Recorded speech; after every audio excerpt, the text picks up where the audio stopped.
Young Goodman Brown. Part 1. A Mysterious Forest.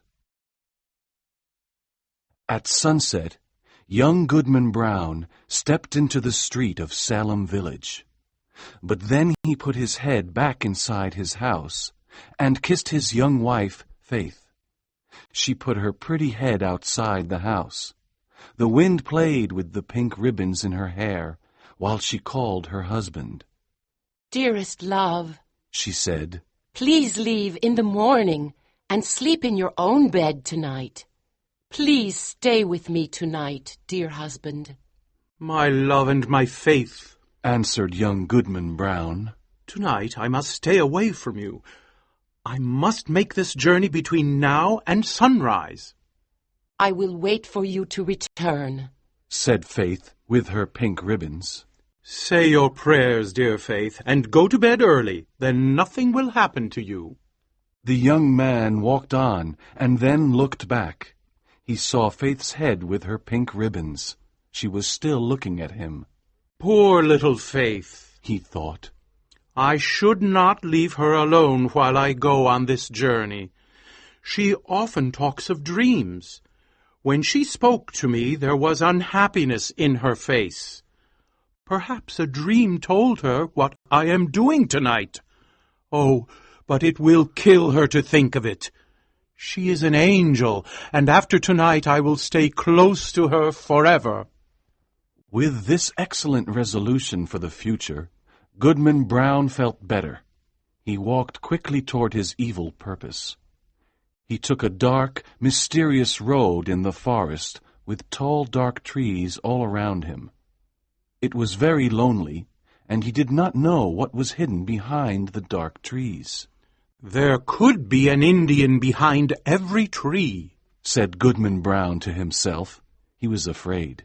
He looked behind him and said, "What if the devil is here?" On the road in front of him, there was a man sitting under an old tree. He got up and said, "You are late, Goodman Brown." Surprised by his sudden appearance, he replied nervously, I was with Faith." It was now very dark in the forest. The second traveler was about 50 years old, and looked a lot like Goodman Brown. They looked like father and son, but although the older man was simply dressed, he had a certain air of one who knew the world. He would be comfortable at the governor's table or at King William's court. But the only unusual thing about him was his staff. It was a strange staff. It looked like a living serpent. Of course, it was probably Goodman Brown's imagination, because it was very dark in the forest. "Come, Goodman Brown," cried his fellow traveler. "You are walking too slowly. Take my staff if you are tired." "My friend," said Goodman Brown, stopping, "I met you here because I promised. But now I want to return home because I am worried about this journey." "Really?" replied the older companion. "Let us walk on. If I can convince you while we walk, then you must not go back. And if I cannot convince you, then you can go back. We have just entered the forest." Goodman Brown started walking again. "My father never went to the forest on such a journey, and neither did his father before him.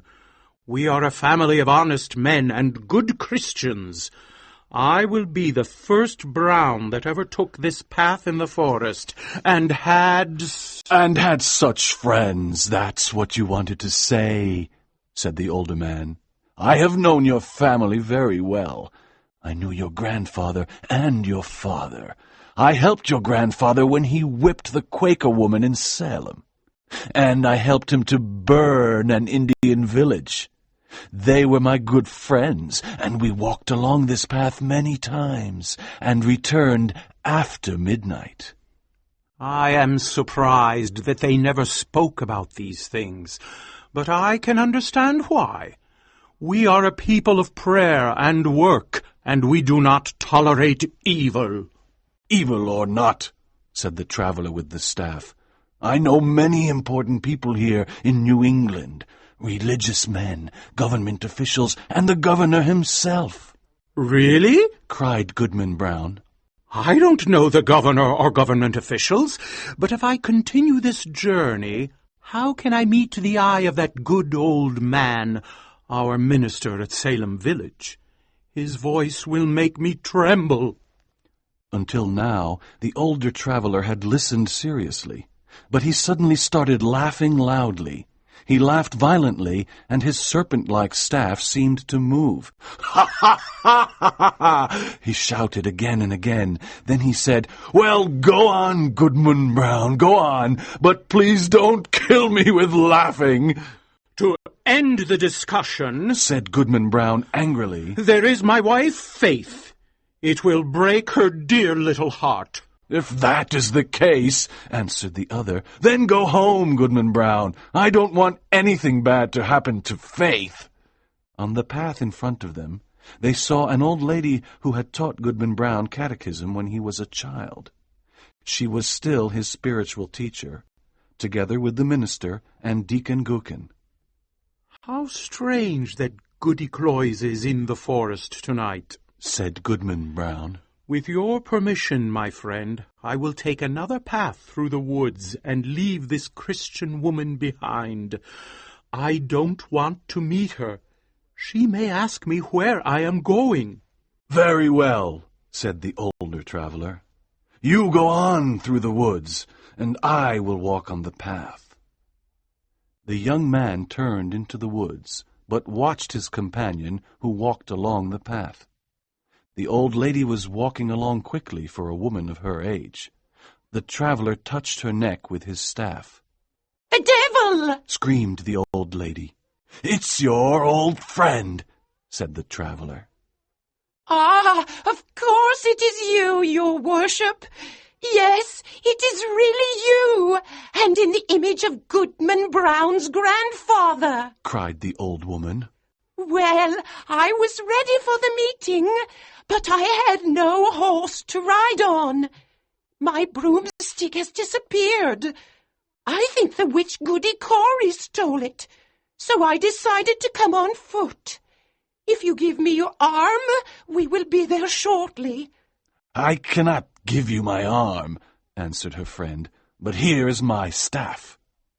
He threw it on the ground, and Goodman Brown thought that the staff took the form of a serpent, but he wasn't sure.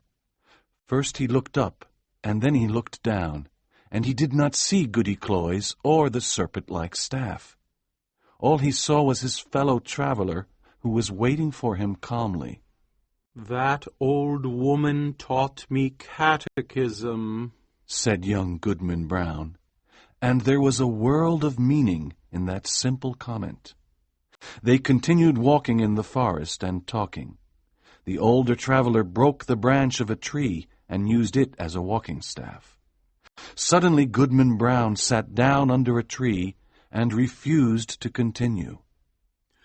"My friend," he said, "I have decided that that horrible old woman can go to the devil if she wants. I always thought she wanted to go to heaven. That is not a reason to leave my dear Faith and follow her." The older traveler said calmly, "Sit here and rest. When you want to continue, here is my staff to help you." He threw his companion the staff and disappeared into the dark forest. Goodman Brown sat there for a few moments. He was proud of himself because he had a clean conscience, and he could look Deacon Gookin straight in the eye. And that night he could sleep in Faith's arms, instead of spending the night in the forest. As he was thinking these pleasant thoughts, he heard the sound of horses along the path. He decided to hide in the forest.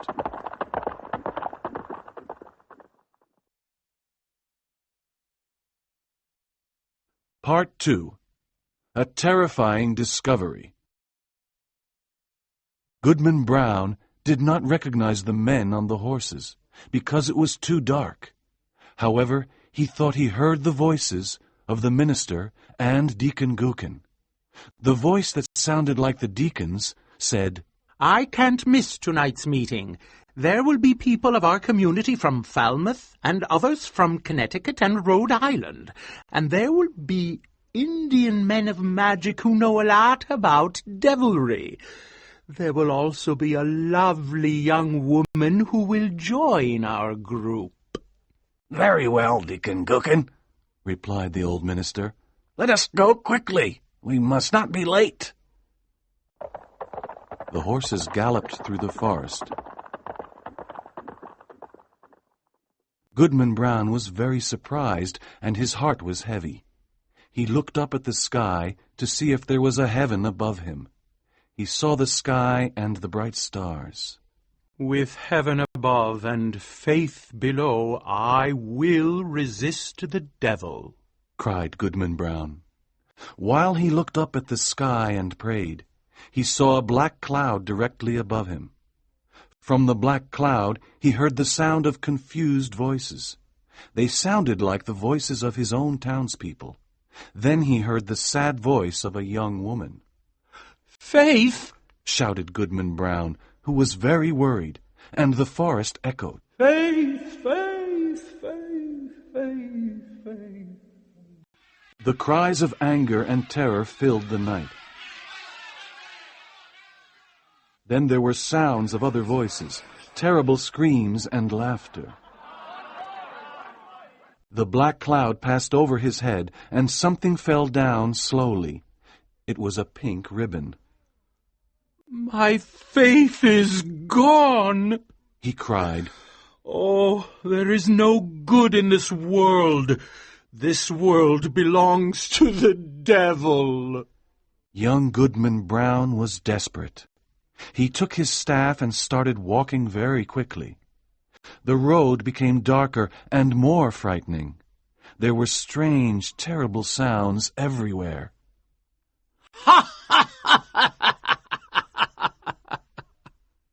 cried Goodman Brown when the wind laughed at him. "You can't frighten me! Come witch, come wizard, come the devil himself. Here comes Goodman Brown. He's not afraid of you." In all the mysterious forest, the figure of Goodman Brown was the most frightening. He went forward courageously as he listened to a strange chorus of human voices. Then suddenly he reached an opening in the forest. The opening looked like an altar. It was surrounded by burning trees that looked like candles. The red light of the fire was everywhere. "What a strange group," said Goodman Brown.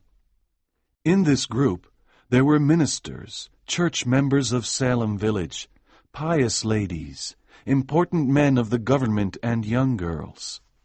Good old Deacon Gookin was there, too. However, among these good people there were also thieves, criminals, and bad people. They were all together. "But where is faith?" thought Goodman Brown nervously. He heard a hymn. It was a slow, sad hymn about dark sins and evil. The chorus sang, and a loud organ played. Everyone was singing to the devil. It was an image of horror. Then suddenly a voice cried, "Bring in the converts!" When he heard this, Goodman Brown approached the group, and he felt evil. He thought he was his dead father calling him. Then he saw a sad woman who put out her hand to warn him. Was she his mother? Then the old minister and Deacon Gookin took his arm and brought him forward. A thin woman with a veil on her face walked between Goody Cloyce, the pious catechism teacher, and Martha Carrier, an evil woman. Martha Carrier wanted to become the queen of hell. The converts stood there surrounded by the fire. "Welcome, my children," said the dark figure. "You have now found your true nature and your destiny. My children, look behind you." They turned around and saw the fire. There was a strange smile on every dark face. "All the people you knew and respected are here. You thought they were better than you, but they are all here worshipping me," said the dark figure. "Tonight you will know all their darkest secrets. You will know that respected men of the church have said evil words to young girls, that pious women have poisoned their husbands, and that young men have killed their fathers to get their money. You will understand the mystery of sin and evil, and now, my children, look at each other." They all looked at each other. Suddenly Goodman Brown saw Faith, and she saw her husband. "Remember, evil is the nature of all people. Evil must be your only happiness. Welcome again, my children." Welcome, repeated the devil-worshippers. Young Goodman Brown and Faith stood among the others. They seemed undecided. Did they want to go on? Goodman Brown looked at his wife, and she looked at him. "Faith, Faith!" cried Goodman Brown. "Look up to heaven and resist the devil." He did not know if Faith obeyed him. After he had spoken, he found himself alone with the sound of the wind in the forest. He was standing against a cold, humid rock. A branch of a tree that had been on fire was now cold and wet. The next morning, young Goodman Brown walked slowly in Salem village. He was a very confused man. He saw the good minister walking near the cemetery and preparing his sermon. Goodman Brown avoided the old man. Old Deacon Gookin was praying, and Goodman Brown could hear his prayers through the open window. "Who is he praying to?" thought Goodman Brown. Goody Cloyce, the pious old Christian, was giving religious instruction to a little girl. Goodman Brown pulled the little girl away. Near the church he saw Faith's head with the pretty pink ribbons. She was very happy to see her husband and almost kissed him in front of the whole village. But Goodman Brown looked at her severely and sadly and walked on. Did Goodman Brown fall asleep in the forest and only have a terrible dream about a witch meeting and the devil? Perhaps, but it was a dream of evil omen for young Goodman Brown. After that strange night, he became a sad, dark, almost desperate man. On Sunday, when the congregation sang a hymn, he could not listen to it. He could still hear the frightening hymn of the night in the forest. At night, he often awoke and moved away from Faith. When the family prayed, he looked at them angrily and turned away. After a long life, Goodman Brown's body was carried to his grave, followed by Faith, his children, and grandchildren. There was a procession with many friends, but there were no hopeful words on his tombstone, because his last hour was very sad and hopeless.